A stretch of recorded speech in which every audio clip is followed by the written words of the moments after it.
مولاي صل وسلم دائما ابدا على حبيبك خير الخلق كلهم۔ کہ آج کا موضوع ہمارا کیا ہے؟ خود شناسی، اپنی پہچان۔ اپنے آپ کو، وہ آدمی کامیاب ہو گیا جس نے اپنے آپ کو پہچان لی۔ یعنی جو پہچان اگر ہم اپنی حاصل کر سکتے ہیں تو اس کا مطلب یہ ہے کہ ہم پھر کوشش کریں گے، مزید کوشش کریں گے کہ ہمیں کیا کرنا ہے۔ یعنی انسان دنیا میں آ کے اگر آپ کو پہچان لے تو وہ یہ ہے کہ پھر اس کو رب کی تلاش ہوگی، اور پھر وہ جب رب کی تلاش ہوگی تو وہ پھر اپنے رب کو پہچان جائے گا۔ جو حدیث کے میں نے آپ کو الفاظ بتائے ہیں کہ من عرف نفسہ فقد عرف ربہ، جس نے اپنے آپ کو پہچان لیا وہ اپنے رب کو پہچان جائے گا۔ تو اب یہ نہیں کہ آپ اول تو یہ پہچان آپ کو کرائے گا کون؟ وہ تو آپ کو میں نے بتایا کہ وہ ایک سچا آدمی جو حضور صلی اللہ علیہ وسلم تھے، پھر ان کے امتیوں سے بھی جو بھی آپ کو سچا لگے، اور تو وہ پھر آپ کو پہچان کرائے گا۔ نہ صرف یہ کہ آپ کو وہ پہچان بھی کرائے گا بلکہ اللہ تعالیٰ کی بھی پہچان کرائے گا۔ اللہ کی پہچان ہمیں کتابوں سے نہیں حاصل ہو سکتی، لیکن یہ ایک جو سچا آدمی ہے، ابھی وہ میرا موضوع نہیں ہے، لیکن یہ ہے کہ وہ پھر آپ کو پہچان کرائے گا کہ آپ نے اگر اپنے رب کو پہچاننا ہے تو یہ اعمال کریں تو آپ رب کو پہچان جائیں گے۔ تو بہرحال جو آج کی نشست ہے وہ یہی ہے کہ خود شناسی ہمارا موضوع ہے، اور اس پہ ہم پہچان رہے ہیں۔ ہم نے یہ جانا کہ ہم انسان کا ظاہر مٹی سے بنا ہوا ہے اور ابھی بھی مٹی سے بن رہا ہے، اور ہم نے یہ بھی جانا کہ ہمارے اندر دو قسم کی روح ہے، ایک روح حیوانی ہے اور ایک روح ربانی ہے۔ جب یہاں تک ہم اپنے آپ کو پہچان گئے تو اب ہم اپنی حقیقت ہماری کیا ہے، یہ تھوڑا سا قصہ سنیں۔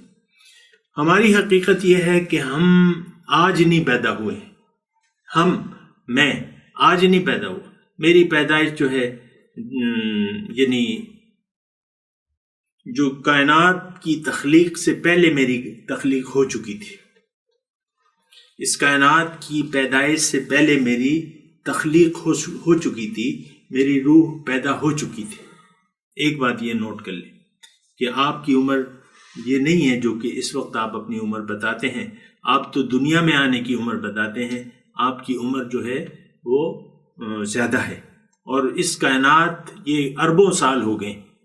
یعنی سائنس جب ہمیں بتاتی ہے کہ اس کائنات کی عمر تو بہت زیادہ ہے، تو اس سے پہلے جو ہے میں پیدا ہوا تھا۔ یعنی اس کائنات کی پیدائش سے پہلے میری پیدائش ہے۔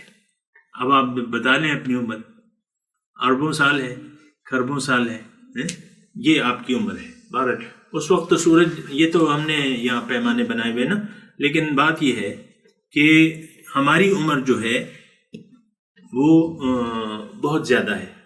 اب سوال دیکھیں، اللہ تعالیٰ نے یہ کائنات پیدا کی ہے، یہ بات ذرا توجہ سے سنیں۔ اللہ تعالیٰ نے یہ کائنات پیدا کی ہے، کس کے لیے پیدا کی ہے؟ یہ ہمارے لیے پیدا کی ہے، یہ انسان کے لیے پیدا کی ہے، یہ میرے اکیلے کے لیے پیدا کی ہے اللہ تعالیٰ۔ ہم تو 2 مرلے 2 کنال 4 کنال جگہ لے لیتے ہیں، ہم کہتے ہیں یار ہم بڑے خوش نصیب ہیں، بڑی کمرشل جگہ ہے اور بڑی اچھی ہے اور قیمتی ہے۔ یہ کائنات اللہ تعالیٰ نے میرے لیے بنائی ہے، اگر ہم دیکھیں اور محسوس کریں اور یقین کریں۔ کس کے لیے بنائی ہے؟ میرے لیے۔ سب بولے، کس کے لیے بنائی ہے؟ میرے لیے بنائی ہے۔ یہ تمام جو کائنات سجائی ہے، یہ سب کچھ بنائے ہے اللہ تعالیٰ نے میرے لیے، کیونکہ دیکھیں میں تو اکیلا ہوں نا، اس دنیا میں میں تو اکیلا ہوں، تو یہ ساری اور اس تمام کائنات سے مستفیض ہونے والا میں اکیلا ہوں۔ میں زندہ ہوا، مجھے یہ بنی بنائی جو ہے کائنات ملی، بنی بنائی نعمتیں مل گئیں، اور زندگی گزارنا میں نے شروع کر دی۔ میری پیدائش کا وقت یا میری مرضی سے نہیں ہوئی ہے، میں اپنی مرضی سے پیدا نہیں ہوا، میرا خالق کون ہے؟ اللہ۔ اب اللہ ہی میرا خالق ہے اور میری موت کا وقت کس کو معلوم ہے؟ اللہ کو معلوم ہے۔ یعنی نہ میں اپنی مرضی سے پیدا ہوا نہ اپنی مرضی سے مروں گا۔ اب یہاں ہے کہ اللہ تعالیٰ نے پیدا کر کے مجھے یہاں چھوڑ دیا ہے، اس کائنات میں چھوڑ دیا ہے۔ یہ تمام کائنات اللہ تعالیٰ نے میرے لیے بنائی ہے، اور پیدا کر کے جب میں شعور سنبھالتا ہوں تو پھر مجھ پہ ذمہ داری آ جاتی ہے۔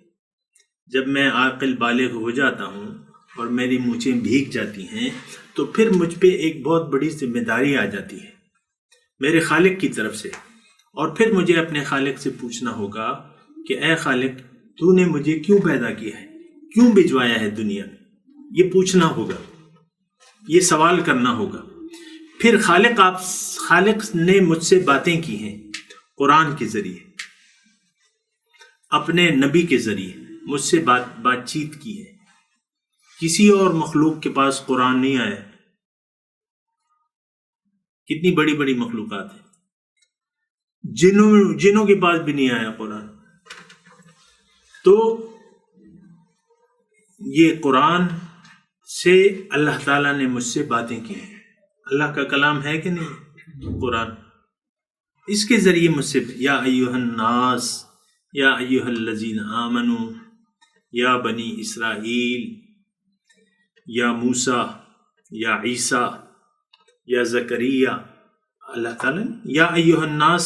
آپ قرآن کھولیں نا تو آپ کو جب سورہ بقرہ آپ پڑھتے ہیں تو پہلا جو حکم ہوتا ہے وہ تخاطب ہوتا ہے لوگوں سے، یا ایھا الناس اعبدوا ربکم الذی خلقکم والذین من قبلکم لعلکم تتقون۔ یہ پہلا حکم ہے جو قرآن پاک میں آیا ہے۔ اے لوگو، بندگی کرو اس ہستی کی جس نے تمہیں پیدا کیا، جو تم سے پہلے تھے ان کو پیدا کیا۔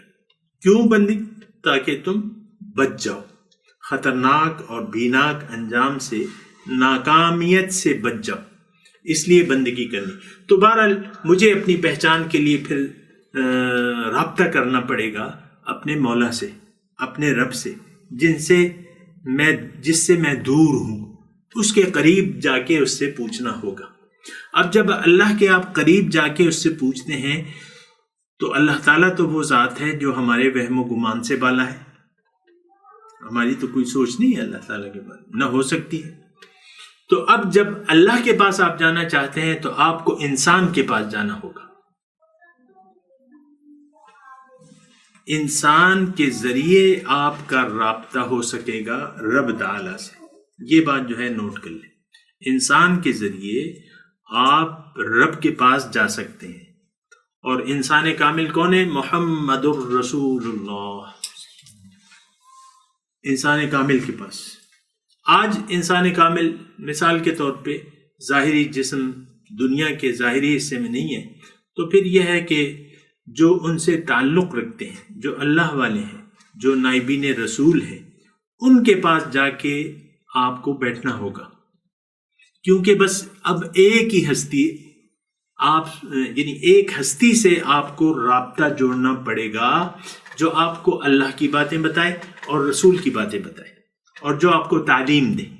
یعلمکم الکتاب والحکمت ویزکیکم، یعلمکم الکتاب ویزکیکم ویعلمکم ما لم تکونوا تعلمون۔ بہرحال یہ چار جو ڈیوٹیاں ہیں نا رسول کی، وہی چار ڈیوٹیوں والا انسان جو ہے آج دیکھنا پڑے گا، جو قرآن آپ کو پڑھ کے سنائے، جو کہ قرآن پہ آپ کو سمجھائے، جو آپ کا تزکیہ نفس کرے، جو آپ کو حکمت کی باتیں بتائے۔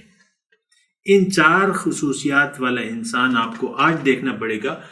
اب وہ انسان جو ہے جو آپ کو مل گیا، وہ انسان آپ کی یعنی آپ کی خوش نصیبی ہے، بہت بڑی خوش نصیبی ہے کہ اگر کوئی ایسا انسان میسر ہو جائے۔ وآخر دعوانا ان الحمد للہ رب العالمین۔ مولاي صل وسلم دائما أبدا على حبيبك خير الخلق كلهم